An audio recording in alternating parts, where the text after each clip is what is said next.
ಈ ಕತೆ ನಾನು ಸುಮಾರು ಜನಕ್ಕೆ ಹೇಳಿದೆ ನಾನು ಮಾಡಲ್ಲ, ಪ್ರೊಡ್ಯೂಸ್ ಮಾಡಲ್ಲ ಅಂತ ಅಂದರು.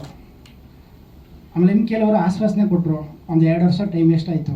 ಕರೋನಾಕ್ಕಿಂತ ಮುಂಚೆ ಈ ಮೂಲ ಕತೆ ನಾನು ಫುಲ್ ಹೇಳಿದೆ ಅವ್ರಿಗೆ, ಪ್ರೊಡ್ಯೂಸರ್ಸ್ಗೆ. ಸುಮಾರು ಪ್ರೊಡ್ಯೂಸರ್ಸ್ ಗಾಂಧಿನಗರದಲ್ಲಿ ಕರೆಸಿ ನನಗೆ ತುಂಬ ಅವಮಾನ ಆಯಿತು. ಕೆಲವು ಕಡೆ ಅವಮಾನ ಆದಮೇಲೆ ಬರೀ ಇದು ಈ ಕನಸಿನ ಪ್ರಾಜೆಕ್ಟ್ ಇದು ಹೆಂಗಾರ ಮಾಡಿ ಆಚೆಗೆ ತಿರಬೇಕು ಅಂತ ಅಂದ್ಬಿಟ್ಟೆ ನಾನು ತುಂಬ ಮನಸ್ಸಿಗೆ ನೋವಾಯಿತು. ಈ ಕತೆ ಮೂಲ ಎಲ್ಲಿ ಹುಟ್ಟಿತು ಅಂತಂದರೆ ಬಾಂಬೆಲಿ ಹುಟ್ಟಿತು. ಈ ಬಾಂಬೆಗೆ ನಾನು T V rights, dubbing rights ಎಲ್ಲ ಮಾಡ್ಕೊಂಡು ಬಿಸ್ನೆಸ್ ಮಾಡ್ತೀನಿ. ಅಲ್ಲಿ ನಮ್ಮ ಸ್ನೇಹಿತರು ಒಬ್ಬರಿದ್ದರು, ನರೇಶ್ ಪಾಟೀಲ್ ಅಂತ. ಅವರು ಹೋದಾಗ, ನೀವು ಡೈರೆಕ್ಟರ್ ಅಲ್ವಾ, ನೀವು ಬನ್ನಿ ಸರ್, ಒಂದು ಒಳ್ಳೆ ನಿಮ್ಮ ಹತ್ರ ಮಾತಾಡ್ಬೇಕು ಬನ್ನಿ ಸರ್ ಅಂತ ಅಂದರು. ವಯಸ್ಸಾದ ವೃದ್ಧೆ ವೇಶ್ಯೆ ಅವರು. ಆ ವೇಶ್ಯೆ ಪರಿಚಯ ಮಾಡಿಕೊಟ್ರು. ಇಲ್ಲಿ ಬಾಂಬೆ ಸೆಂಟ್ರಲ್ಲಿ ಒಂದು ಹೋಟ್ಲು, ಅಲ್ಲಿ ಪರಿಚಯ ಮಾಡಿಕೊಟ್ರು. ಅವ್ರು ನೋಡಿದ್ರೆ ಹಣ್ಣು ಮುದುಕಿ ಆಗ್ಬಿಟ್ಟಿದ್ದಾರೆ. ಈಗ 90ರ ದಶಕದಲ್ಲಿ ನಡೆದಿರೋಂಥ ಘಟನೆ ಇದು.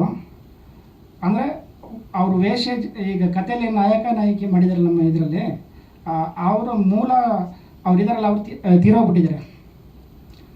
ಅವ್ರ ಫ್ರೆಂಡು ಇವ್ರ ಅಜ್ಜಿ ನನಗೆ ಕತೆ ಹೇಳಿದ್ರು. ನೋಡ್ರಿ, ಅವ್ರದ್ದು ಲೈಫು ಈ ವೇಷ ಅಡ್ಡಕ್ಕೆ ತಗೊಂಡೋಗಿ ತಗಲಾಕ್ಸಿ ಅಮಾಯಕರನ್ನು ತಗೊಂಡೋಗಿ ಹಾಳು ಮಾಡ್ತಾರಲ್ಲ ಕೆಲವರು, ಆ ಘಟಕದಲ್ಲಿ ನಡೆದಿರೋಂಥ ಘಟನೆ ಅದು. ಆ ಕತೆ ನನಗೆ ಕೇಳಿದಾಗ, ಅವ್ರ ಅಜ್ಜಿ ಹತ್ರನೇ ಕೇಳಿದಾಗ ಮನಸ್ಸಿಗೆ ತುಂಬ ನೋವಾಗ್ಬಿಡ್ತು, ಕಣ್ಣಲ್ಲಿ ನೀರು ಬಂದ್ಬಿಡ್ತು. ಈ ಕಥೆನೇ ಮಾಡ್ಬೇಕು ನಾನು ಅಂತ ಅಂದ್ಬಿಟ್ಟು ಫುಲ್ ಸ್ಟಡಿ ಮಾಡಿದೆ. ಸ್ಕ್ರೀನ್ ಪ್ಲೇ, ಡೈಲಾಗು ಎಲ್ಲ ಮಾಡ್ಕೊಂಡು ಮೂಲ ಕತೆ ಅಜ್ಜಿಯವ್ರು ತಗೊಂಡು 10% ನನ್ನ ಕಮರ್ಷಿಯಲ್ಗೆ ಅಟ್ಯಾಚ್ ಮಾಡ್ಕೊಂಡು 90% ಅವ್ರ ಅಜ್ಜಿ ಹೇಳಿದ ಕಥೆನೇ ಇದು ಮಾಡಿದೆ. ಆ ಕತೆ ನಾನು ಹೇಳ್ಬಾರ್ದು, ಮೇನು ಇವತ್ತು ನಾನು ಇದರಲ್ಲಿ ಎಲ್ಲ ದೊಡ್ಡ ಘಟನೆಗಳು ಆ ಟೈಮಲ್ಲಿ ಫುಲ್ ನಡೆದೋಗಿದೆ. ಅದು ಘಟನೆ. ಆ ಘಟನೆನ ಅದು ಎಲ್ಲೂ ಸ್ಪ್ರೆಡ್ ಆಗಿಲ್ಲ. ಅದು ಅಜ್ಜಿ ನನಗೆ ಸ್ಪ್ರೆಡ್ ಮಾಡಿದ್ರು. ದಲಿತರು ಮತ್ತು SC ST ಅವರು ಗೌಡ್ರುಗಳು ಹೆಂಗೆ ನಡೆಸ್ಕೋತಾರೆ. ಇವತ್ತೇನೋ ಬಿಡಿ, ಕಾನೂನು ಇದೆ, ಕೋರ್ಟ್ ಇದೆ, ಎಲ್ಲ ಇದೆ, ಅಲ್ಟ್ರಾಸಿಟಿ ಕೇಸ್ ಇದೆ, ಎಲ್ಲ ಇದೆ. ಅವತ್ತಿನ ಇದ್ರ ಕಾಲಘಟ್ಟದಲ್ಲಿ ಇಲ್ಲ ಅದೆಲ್ಲ. ಆ ಟೈಮಲ್ಲಿ ನಡೆದಿರೋಂಥ ಘಟನೆ. 2 ಜನ, ಒಂದು ಹುಡುಗ ಒಂದು ಹುಡುಗಿ ಲವ್ ಮಾಡ್ತಿರ್ಬೇಕಾದ್ರೆ ಅಲ್ಲಿ ಅಮಾಯಕವಾಗಿ ಇದಾಗ್ಬಿಡುತ್ತೆ ಕತೆ. ನಿಮಗೆ ಎಲ್ಲ ಥಿಯೇಟ್ರಲ್ಲಿ ನೀವು ಮುಂದೆ ನೀವು ನೋಡ್ತೀರಾ. ಅದೇನಪ್ಪ ಅಂದ್ರೆ, ಅವ್ರ ಕತೆ ಹೇಳಿದಾಗ ಬಾಂಬೆಗೆ ಅಮಾಯಕ ಹುಡುಗಿ, ಅವನು ಅಮಾಯಕ. 2 ಜೀವನದಲ್ಲಿ 2 ಹುಡುಗ ಹುಡುಗಿದ ಲೈಫ್ ಹಾಳಾಗೋಗ್ಬಿಡ್ತು. ಆ ಕತೆನ ಅವರು ಅಲ್ಲಿ ನನಗೆ ಅಜ್ಜಿ ಹೇಳಿದಾಗ ಮನಸ್ಸು ತುಂಬ ನೋವಾಗ್ಬಿಡ್ತು. ಇದು ಮೂಲ ಅರಸೀಕೆರೆ ಶ್ರಾವಣಬೆಳಗೊಳ ಮಧ್ಯದಲ್ಲಿ ನಡೆದಿರೋಂಥ ಘಟನೆ. ಗೌಡ್ರು ಮತ್ತು ಹಿಂದುಳಿದ ವರ್ಗಗಳ ಮಧ್ಯದಲ್ಲಿ ನಡೆದಿರೋಂಥ ಘಟನೆ ಇದು. ಅವರು ಈ ಕತೆ ಮೂಲ ನಡೆದಿದೆಯಲ್ಲ, ಅವರು ಇಬ್ಬರು ಇಲ್ಲ, ಹೀರೋ ಮತ್ತು ಹೀರೋಯಿನ್ ಆಗಿ ನಾನು ಮಾಡಿಸಿನ ಕಥೆಯಲ್ಲಿ ಅವರಿಲ್ಲ. ಆದರೆ ಆ ಅಜ್ಜಿ ಇದ್ದಾರೆ. ಆ ಅಜ್ಜಿಗೆ ನಾನು ಹೇಳಿದೆ, ನಿಮ್ಗೆ ಪ್ರೆಸ್ ಮೀಟಿಗೆ ಇದಕ್ಕೆಲ್ಲ ಬನ್ನಿ ಅಂತ. ಆದರೂ ನಾನು ಬಿಡ್ತಾರೇನಪ್ಪ? ಇವತ್ತಿನ ಕಾಲಘಟ್ಟದಲ್ಲಿ ಅವರು ದೊಡ್ಡ MR ಆಗಿದ್ದಾರೆ, ನಾನು ಬಿಡ್ತಾರ? ಯಾವುದೇ ಕಾರಣಕ್ಕೂ ಬಿಡಲ್ಲ ನನ್ನ. ಬಾಂಬೆಲೆ ಹೆಂಗೋ ನಾನು ವೇಷಾಟದಲ್ಲಿ ಇದ್ಕೊಂಡು ಎಲ್ಲ ಇದು ಮಾಡಿದೆ. ನಾನು ಆ ಟೈಮಲ್ಲಿ ಘಟನೆ ನಡೆದಿರೋ ಟೈಮಲ್ಲಿ ನನಗೆ ಫುಲ್ಲು ತುಂಬ ಟಾರ್ಚರ್ ಕೊಟ್ಟಿದ್ರು. ಆ ಟೈಮಲ್ಲಿ ಈಗಲೂ ಟಾರ್ಚರ್ ತಗೋಬೇಕೇನಪ್ಪ ಮಗ ಅಂತಂದ್ಬಿಟ್ಟು ಹೇಳಿದ್ರು. ನಾನು ಕನ್ನಡ ಮಾತಾಡ್ತಿದ್ದಾಗಲೇ ಎಲ್ಲ ಫುಲ್ ತುಂಬ ಖುಷಿ ಆಗ್ಬಿಟ್ರು ಅಜ್ಜಿ. ಕಣ್ಣಲ್ಲಿ ನೀರು ಬಂದ್ಬಿಡ್ತು. ಆ ಘಟನೆ ಎಲ್ಲ ಕೇಳಿದಾಗ ನನ್ನ ಮನಸ್ಸಿಗೂ ತುಂಬ ನೋವಾಗ್ಬಿಡ್ತು. ನೋವಾದಾಗ ಈ ಕತೆ ನಾನು ಹೆಂಗಾರ ಮಾಡಲೇಬೇಕಿದು ಅಂತ ಒಂದು ಚಾಲೆಂಜಿಂಗ್ ತಗೊಂಡೆ. ಪ್ರೊಡ್ಯೂಸರ್ಸ್ ಹತ್ರ ಎಲ್ಲ ಹೋದೆ, ಅಲ್ದುಬಿಟ್ಟೆ. ಗಾಂಧಿನಗರ ಎಲ್ಲ ಫುಲ್ ಅಲ್ದಾಗ ನಾನು ಮಾಡ್ತೀನಿ. ಕೆಲವರು ದೊಡ್ಡವರು ಮಾಡ್ತೀನಿ ಅಂದರು, ಟೈಮ್ ವೇಸ್ಟ್ ಮಾಡಿದ್ರು. ಕೆಲವರು ಅಡ್ವಾನ್ಸ್ ಕೊಟ್ಟರು, ತಿರುಗಿ ವಾಪಸ್ ಕೊಟ್ಬಿಟ್ರು. ಅದು ಖರ್ಚು ಮಾಡ್ಕೊಂಡಿದ್ದೆ ಸ್ಕ್ರಿಪ್ಟ್ಗೆ, ಖರ್ಚಾಗಿ ಹೋಗ್ಬಿಟ್ಟು. ಒಂದು ಅಡ್ವಾನ್ಸ್ ಕೊಟ್ಟರೆ ಒಂದು 3 ಲಕ್ಷ ಸ್ಕ್ರಿಪ್ಟು ಮತ್ತು ಡೈಲಾಗ್ ಎಲ್ಲ ಆಗಿ ಶೂಟಿಂಗ್ ಸ್ಟಾರ್ಟ್ ಮಾಡಬೇಕು. ಪೂಜೆ ಮಾಡಿದೆ.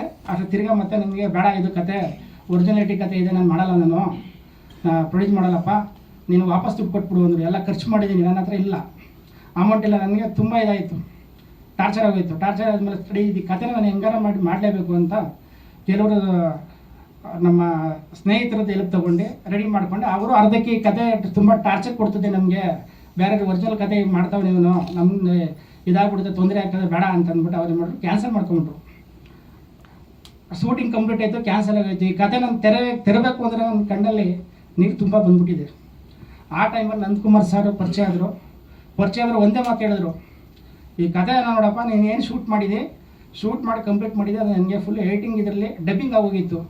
ಆ ಟೈಮಲ್ಲಿ ನೋಡಿದ್ರು, ಸಿನಿಮಾ ನೋಡ್ಬಿಟ್ಟು ನಾನು ಓಕೆ ಮಾಡ್ತೀನಿ, ಓಕೆ ಆದರೆ ಇಲ್ಲಾಂದ್ರೆ ಅಲ್ಲ ಅಂದರು. ಅವ್ರು ಬರೋ ಗಂಟೆ ನನಗೆ ಸಖತ್ ಟೆನ್ಷನ್ ಆಗೋಯ್ತು.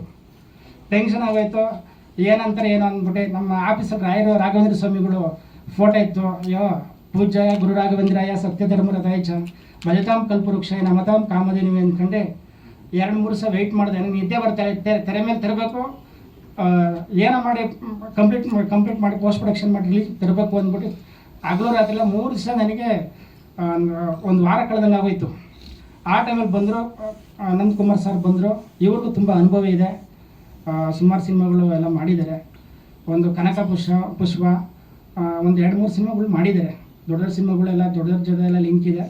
ಎಲ್ಲ ನೋಡೋದು ಸಿನಿಮಾ ಬಂದು ನಮ್ಮ ಆಫೀಸಿಗೆ ಬಂದು ಸಿನಿಮಾ ನೋಡಿದ್ರು.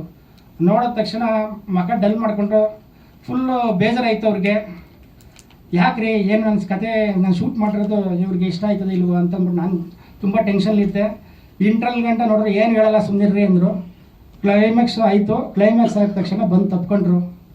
ಒಳ್ಳೆ ಚಾಲೆಂಜಿಂಗ್ ಆಗೈತೆ ರೀ ಈ ಕತೆ, ನಾನು ಮಾಡ್ತೀನಿ ರೀ, ಕಂಟಿನ್ಯೂ ಮಾಡ್ತೀನಿ, ರಿಲೀಸ್ ಮಾಡೋಣ ರೀ, ಇಂಥ ನಿಮ್ಮಂಥ ಡೈರೆಕ್ಟರ್ ಬೇಕು ಅಂತ ನನಗೆ ಫುಲ್ ಸಪೋರ್ಟ್ ಮಾಡಿದ್ರು. ಆಮೇಲೆ ನಮ್ಮ ನಾಯಕಿ ಕುಂಕುಮ್ ಹರಿಹರನ್ ಅಂತ ಇವರು ಈ ಕತೆ ಹೀರೋಯಿನ್ ಕ್ಯಾರೆಕ್ಟರ್ ಮೇನು ಹೀರೋಯಿನ್ ಮೇಲೆ ಕತೆ ಹೋಗಿರೋದು, ನಾಯಕಿ ಪಾತ್ರ. ಇವರು 56 ಜನ ಹೀರೋಯಿನ್ನು ನಾನು ನಮ್ಮ ಆಫೀಸಿಗೆ ಬಂದು ನಾಳೆ ಬರ್ತೀವಿ ನಾಡದ್ದು ಬರ್ತೀವಿ ಅಂತ ಬಂದು ಹೊಂಟೋದ್ರು. ಆಮೇಲೆ ಯಾರಪ್ಪ ರಾಘವೇಂದ್ರ ಸ್ವಾಮಿಗಳೇ ಯಾರಪ್ಪ ಈ ಕತೆ ನಾಯಕಿ ಎಲ್ಲಿ ಇದ್ದೀರಪ್ಪ ಅಂದ್ಬಿಟ್ಟು ನಾನು ಪ್ರಾರ್ಥನೆ ಮಾಡ್ತಿದ್ದೆ ದೇವರಿಗೆ. ಆ ಟೈಮಲ್ಲಿ ಅವ್ರ ಅಮ್ಮ ಇಲ್ಲ, ಪಾಪ ಅವರು ತೀರೋಗ್ಬಿಟ್ಟಿದ್ದಾರೆ. ಅವರು ಆತ್ಮಕ್ಕೆ ಶಾಂತಿ ಸಿಕ್ಕಲಿ. ನಾವು ಈ ಕಥೆ ಹೇಳಿದ ತಕ್ಷಣ ಅವ್ರ ಅಮ್ಮ ಇಲ್ಲ, ನನ್ನ ಮಗಳ ಕೈಲಿ ಕುಂಕುಮ ಅವ್ರ ಕೈಲಿ ಮಾಡಿಸ್ತೀನಿ ಅಂತಂದ್ಬಿಟ್ಟು ಕರೆಸಿದ್ರು. 2 ಸರಿ ಮೀಟಿಂಗ್ ಆಯಿತು. ಮೀಟಿಂಗ್ ಆದಮೇಲೆ ಕತೆ ಓಕೆ ಮಾಡಿ ಅವ್ರು ಏನಿದೆ ಅಗ್ರಿಮೆಂಟ್ ಮಾಡ್ಕೊಂಡು ಅವರು ಬಂದು ಚೆನ್ನಾಗಿ ಅಭಿನಯಿಸಿದ್ರು. ಸಾಂಗ್ಗಳು ಎಲ್ಲ ಚೆನ್ನಾಗಿ ನಾನು ಏನು ಅನ್ಕೊಂಡಿದ್ದೆ ಅದೇ ಥರ ಎಲ್ಲ ನೀಟಾಗೆಲ್ಲ ಮಾಡಿಕೊಟ್ರು. ಕೊಡ್ತೀನಿ ಅವ್ರ ಕೈಲಿ ಮಾತಾಡಿ. ಎಲ್ಲ ಮೀಡಿಯಾದವ್ರಿಗೂ ನಮಸ್ಕಾರ. ಒಂದು ಸಣ್ಣ ಕ್ಲಾರಿಫಿಕೇಶನ್ ಇದೆ. ನಾನು ಎಲ್ಲ ನ್ಯೂಸ್ ಪೇಪರಲ್ಲೂ ಮುಂಬೈ ಮೂಲದ ಹುಡುಗಿ ಅಂತ ನೋಡ್ತಾ ಇದ್ದೀನಿ. ಬಟ್ ನಾನು ಕನ್ನಡದವಳು, ಕರ್ನಾಟಕದಲ್ಲೇ ಹುಟ್ಟಿ ಬೆಳೆದಿರೋಳು. ಸೊ ನಾನು ಕನ್ನಡದವಳು. ಆ್ಯಂಡ್ ಸರ್ ಕುಂಕುಮ್ ಹರಿಹರನ್ ಅಲ್ಲ, ಕುಂಕುಮ್ ಹರಿಹರ್, ದಾವಣಗೆರೆ ಆ ಕಡೆ ಎಲ್ಲ ಬರುತ್ತಲ್ಲ, ಕಲಬುರ್ಗಿ ಆ ಕಡೆ ಎಲ್ಲ, ಸೊ ಆ ಹರಿಹರ. ಸೊ ಸಿನಿಮಾ ಬಗ್ಗೆ ಅಂತ ಬಂದಾಗ ನಮ್ಮ ಡೈರೆಕ್ಟರು ಪಾಪ ತುಂಬ ಕಷ್ಟಪಟ್ಟು ಮಾಡಿದ್ದಾರೆ. ಹಾಗೆ ನಾನು ಮಾಡಿದ್ದೀನಿ, ನಮ್ಮ ಪೂರ್ತಿ ಟೀಮ್ ಕಷ್ಟಪಟ್ಟು ಮಾಡಿದ್ದೀವಿ. ಸೊ ಸಿನಿಮಾ ಬಗ್ಗೆ ಏನು ಹೇಳೋಕ್ಕಿಲ್ಲ, ಎಲ್ಲ ಅವರೇ ಹೇಳಿಬಿಟ್ಟಿದ್ದಾರೆ ಆಲ್ರೆಡಿ. ಇದು ರಿಯಲ್ ಲೈಫಲ್ಲಿ ನಡೆದಿರೋ ಅಂತ ಇನ್ಸಿಡೆಂಟ್ ಅಂತ ಹೇಳ್ತಿದ್ದಾರೆ ಅಷ್ಟೇ. ಡೈರೆಕ್ಟರ್ ಕುಮಾರ್ ಬಗ್ಗೆ ಹೇಳಬೇಕು ಅಂತಂದರೆ, ಮೊದಲು ನಮ್ಮ ಚೇಂಬರ್ ಆದಾಗ ಆರಂಭದ ದಿನಗಳಲ್ಲೇ ಗಾಯತ್ರಿ ಅಂತ ಒಂದು ಸಿನಿಮಾನ ತಗೊಂಡ್ಬಂದರು. ಬಹುಶಃ ಆ ಸಿನಿಮಾ ನಮ್ಮ ಚೇಂಬರ್ನಲ್ಲಿ 25 ದಿವಸ ಕಂಡ ಮೊದಲ ಚಿತ್ರ ಅದು. ಅದಕ್ಕಿಂತ ಮುಂಚೆ ಯಾವ ಸಿನಿಮಾನ ಅಷ್ಟು ದಿವಸ ಓಡಿರಲಿಲ್ಲ. ಅದೊಂದು ಹೆಗ್ಗಳಿಕೆ ನನ್ನ ಸಂಸ್ಥೆಗೆ. ಅಂಥ ಒಂದು ಸಿನಿಮಾನ ಆರಂಭದ ದಿನಗಳಲ್ಲಿ ನನ್ನ ವಾಣಿಜ್ಯ ಮಂಡಳಿಗೆ ನೀಡಿದಂಥ ನಿರ್ದೇಶಕ. ಮೊನ್ನೆ 2-3 ದಿವಸ ಪ್ರೆಸ್ ಮೀಟ್ ಯಾವುದೋ ಬೇರೆ ಕಾರಣಕ್ಕೆ ಕರೆದಾಗ ನಾನು ಹೋಗೋಕ್ಕಾಗಿರಲಿಲ್ಲ, ಮುಹೂರ್ತಕ್ಕೆ ಹೋಗೋಕ್ಕಾಗಿರಲಿಲ್ಲ. ಜೊತೆಗೆ ಬಂದೆ ಟೀಸರ್ ರಿಲೀಸ್ ಮಾಡಿದಾಗಲೂ ಪತ್ರಿಕಾಗೋಷ್ಠಿಗೆ ಬರೋಕ್ಕಾಗಲಿಲ್ಲ ಅಂತಂದರು. ಇವತ್ತು ಆಪಾದನೆ ಬೀಳೋದಾಗ ಆಪಾದನೆ ಇತ್ತು. ಇಲ್ಲಪ್ಪ ನಾನು ಬಂದೇ ಬರ್ತೀನಿ ಇವತ್ತು. ನಾನು ಹೇಳಿದೆ, ಚಿತ್ರ ಬಿಡುಗಡೆಗಾಗಿ ಇಟ್ಕೊಂಡಿರ್ತಕ್ಕಂಥ ಪತ್ರಿಕಾಗೋಷ್ಠಿಯಲ್ಲಿ ನಾನು ಮಾತಾಡೋದಂಥದ್ದು ಏನಿರುತ್ತೆ, ನೀವುಗಳು ಮಾತಾಡಬೇಕಾಗುತ್ತೆ, ನಿಮ್ಗಳದ್ದು ಕೆಲಸ ಅದು ಅಂತ ಹೇಳಿದೆ. ಇಲ್ಲ ಸರ್ ನೀವು ಬರಲೇಬೇಕು ಅಂತಂದರು. ಅವರ ಪ್ರೀತಿಗೆ ಮಣಿದು ನಾನು ಬಂದೆ. ಸೊ ಟೀಸರ್ ನೋಡಿದೆ, ಸಾಂಗ್ ನೋಡಿದೆ. ಬಹುಶಃ ಅದೆಲ್ಲವೂ ಕೂಡ ನೀವು ತಾಂತ್ರಿಕವಾಗಿ ಆಗಿದೆ, ಕಲಾವಿದರು ಹೇಗೆ ಬಳಕೆ ಮಾಡ್ಕೊಂಡಿದ್ದಾರೆ, ನಿರ್ದೇಶನದ ತಾಕತ್ತು ಅವ್ರಿಗೆ ಎಷ್ಟಿದೆ ಅಂತ ಬಹುಶಃ ಈಗ ಆಲ್ರೆಡಿ ನಿಮಗೆ ಗೊತ್ತಾಗಿರುತ್ತೆ. ಈಗ ನಾನು ಹೇಳಿದಾಗ ಅದು ಹೊಗಳಿಕೆನೂ ಆಗ್ಬೋದು ಅಥವಾ ತೆಗಳಿಕೆನೂ ಆಗ್ಬೋದು, ಇನ್ನೊಂದು ಮುಖಸ್ತುತಿ ಕೃಷ್ಣೇಗೌಡ ಹೇಳ್ತೇನೆ ಅಂತ ಅನ್ಬೋದು. ಅದೆಲ್ಲವನ್ನು ಬಿಟ್ಟು ನಿಮಗಂತೂ ಒಂದು ತಲೆಯಲ್ಲಂತೂ ಹೋಗಿದೆ. ಕೆಲವು ಬೆಳಗ್ಗೆ ನಿಮ್ಮ ವೃತ್ತಿಪರತೆ ಅದೇ ಆಗಿರೋದ್ರಿಂದ, ವೃತ್ತಿಲೇ ಪ್ರತಿನಿತ್ಯ ನೀವು ಇಂಥದ್ದೇ ಸಿನಿಮಾಗಳನ್ನ ನೋಡೋರಾಗಿರೋದ್ರಿಂದ ನಾವು ಅದ್ರ ಬಗ್ಗೆ ಅತಿ ಹೆಚ್ಚು ಮಾತಾಡೋದಕ್ಕಿಂತ. ಬಟ್ ಒಂದೇನಪ್ಪ ಅಂತಂದರೆ, ಈತನ ಬಗ್ಗೆ ನನಗೆ ತುಂಬ ಗೌರವ ಇರೋದೇನು ಅಂತಂದರೆ, ಒಂಥರ ಹುಡುಕಾಟದ ಜೀವಿ. ಏನೋ ಹುಡುಕ್ತಿರ್ತಾನೆ, ಯಾವುದೋ ಕಥೆಗಳು ಹುಡುಕ್ತಿರ್ತಾನೆ. ಮೊನ್ನೆ ಯಾವುದೋ 18 ಎಕರೆ ಲಕ್ಕಪ್ಪ ಅಂತ ಒಂದು ಸಿನಿಮಾ ಮಾಡ್ಕೊಂಡು ಬಂದ್ಬಿಟ್ಟ ಸರ್. ಅವಾಗ ಭೂಮಲ್ಲಿ ಈ ಒಂದೊಂದು ಸೈಟ್ 4 ಜನಕ್ಕೆ ಮಾರ್ಬಿಡ್ತಾರೆ. ಪಾಪ ಅಮಾಯಕರು ಯಾರೋ ತಗೊಂಡು ಬಲಿಪಶು ಆಗ್ಬಿಡ್ತಾರೆ. ಒಳ್ಳೆ ಕಾಸು ಹುಡ್ಕೊಂಡು ಮಾಡೋದು ಇದರಲ್ಲಿ ನಾನಿರೋದು. ಬಟ್ ಈ ಸಿನಿಮಾದಲ್ಲಿ ಒಳ್ಳೆ ಪಾತ್ರ ಕೊಟ್ಟಿದ್ದಾರೆ ಕುಮಾರಣ್ಣ. ನಮ್ಮ ಮನೆಗೆ ಬಂದು ಹೇಳಿದ್ರು ಪಾತ್ರ ಒಂದು ಈ ಥರ ಪಾತ್ರ ಇದೆ ಅಂತ. ಕುಮಾರಣ್ಣನಿಗೆ ಹೇಳಿದೆ ದಯವಿಟ್ಟು ಬಿಟ್ಬಿಡು, ಯಾಕಂದರೆ ನನ್ನ ಹೆಂಡತಿ ನನಗೆ ಚೆನ್ನಾಗಿ ಬಿಡ್ತಾರಲ್ಲ. ಹೆಂಗೆ ಭಾವಿಸ್ತಾರೆ ಅಂದರೆ ಅದು ಇಬ್ಬರು ಹೆಂಡತಿ, ಒಂದು ದುಬೈ ಒಂದು ಇಂಡಿಯಾ. ಅಣ್ಣ ಹೇಳಿದ್ರಲ್ಲ ಅದು ಕಂಪ್ಲೀಟ್ ಕೌಂಟ್ರ್ ಕೊಟ್ಬಿಡೋಣ, ಯಾಕಂದರೆ ನಾಳೆ ಇದಾಗಬಾರ್ದು. ಸೌದಿ ಇದೆ, ದುಬೈಲೇ. ಆಮೇಲೆ ನಾನು ಹೇಳಿದೆ ಇಬ್ಬರು ಸೇರ್ಕೊಂಡು ಹೊಡಿತಾರೆ ಅಣ್ಣ, ಬೇಡ ನಿಮ್ಗೆ ಕಾಲು ಮುಗಿಕೆ ನಂದೆ. ಅದೇ ಹೇಳ್ಕೊಂಡು ಬರ್ತಾ ಇದ್ದೀನಿ ಬಿಟ್ಬಿಡಪ್ಪ ಅಂತ. ಅದೇ ಪಾತ್ರದ ಬಗ್ಗೆನೇ ನಡೀತಾ ಇರೋದು. ಒಂದು ಗೌಡನ ಪಾತ್ರ ಭಾಳ ಕೆಟ್ಟವನು. ಸಿನಿಮಾದಲ್ಲಿ ನೋಡಿದವರೆಲ್ಲ ತುಂಬ ಹೋಗಿದ್ದಾರೆ. ಒಳ್ಳೆ ಮಗ ಹಿಂಗೆ ಮಾಡಿದ್ದಾನೆ, ಹಂಗೆ ಮಾಡಿದ್ದಾನೆ, ಇಡೀ ಊರು ಓಡಾಡಿಸಿದ್ದಾನೆ, ಎಲ್ಲ ಮನೆಗೂ ದೀಪ ಹಚ್ತಾನೆ, ಇವನು ದೀಪ ಹಾರಿಸ್ತಾನೆ, ಏನೇನೋ ಕೊಟ್ಟಿದ್ದಾರೆ ಡೈಲಾಗು. ತುಂಬ ಚೆನ್ನಾಗಿದೆ ಪಾತ್ರ. ಆ ಪಾತ್ರಕ್ಕೆ ಎಲ್ಲ ನೋಡಿದ್ದಾರೆ, ನೋಡ್ಬಿಟ್ಟು ಹೇಳಿದ್ದಾರೆ ಮನೆ ಚೆನ್ನಾಗಿ ಮಾಡಿದ್ಯಪ್ಪ ಅಂತ. ಕುಮಾರಣ್ಣ ತುಂಬ ಥ್ಯಾಂಕ್ಸ್. ಮಾಧ್ಯಮ ಮಿತ್ರರು ಎಲ್ಲರಿಗೂ ಹಾಸನಲ್ಲಿ ಕೂತು ಗಣ್ಯರಿಗೆಲ್ಲ ನಮಸ್ಕಾರ.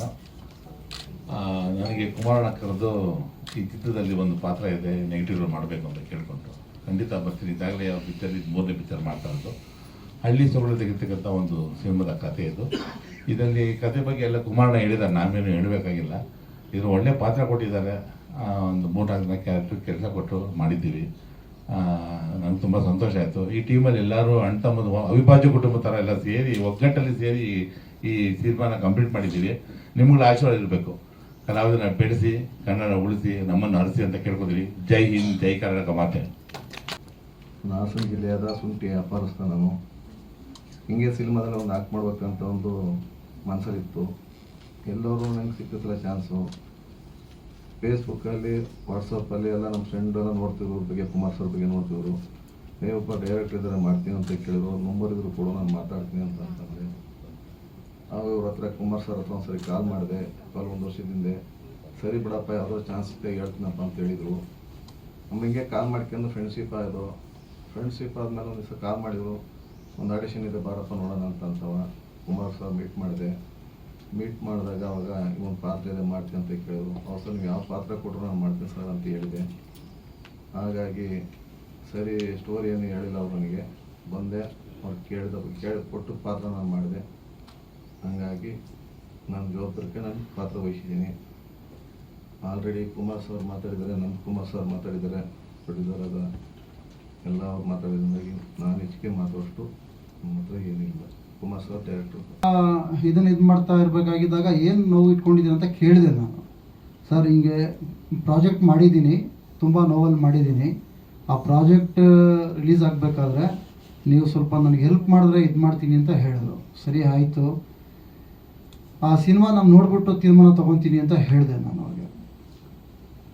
ಆ ಸಿನಿಮಾನ ನೋಡ್ಬಿಟ್ಟು ಆದಮೇಲೆ ನನಗೆ ಗೊತ್ತಾಯಿತು ಇವರಲ್ಲಿ ಒಂದು ಒಳ್ಳೆ ಕಲೆ ಇದೆ, ಒಂದು ಒಳ್ಳೆ ಇದಿದೆ, ಇವ್ರಿಗೊಂದು ಭವಿಷ್ಯ ಇದೆ ಅಂದ್ಬಿಟ್ಟು ಆ ಸಿನಿಮಾಗೆ ನಾನು ರಿಲೀಸ್ ಮಾಡ್ತೀನಿ, ಎಲ್ಲ ನಾನು ಪ್ರೊಡ್ಯೂಸ್ ಮಾಡ್ತೀನಿ ಅಂತ ಹೇಳಿ ಅದನ್ನು ಕೈಗೊಂಡ್ಕೊಂಡು ಇಲ್ಲಿವರೆಗೂ ತಂದಿದ್ದೀವಿ ನಾವು. 18ನೇ ತಾರೀಕು ರಿಲೀಸ್ ಆಗೋವರೆಗೂ ತಂದಿದ್ದೀವಿ.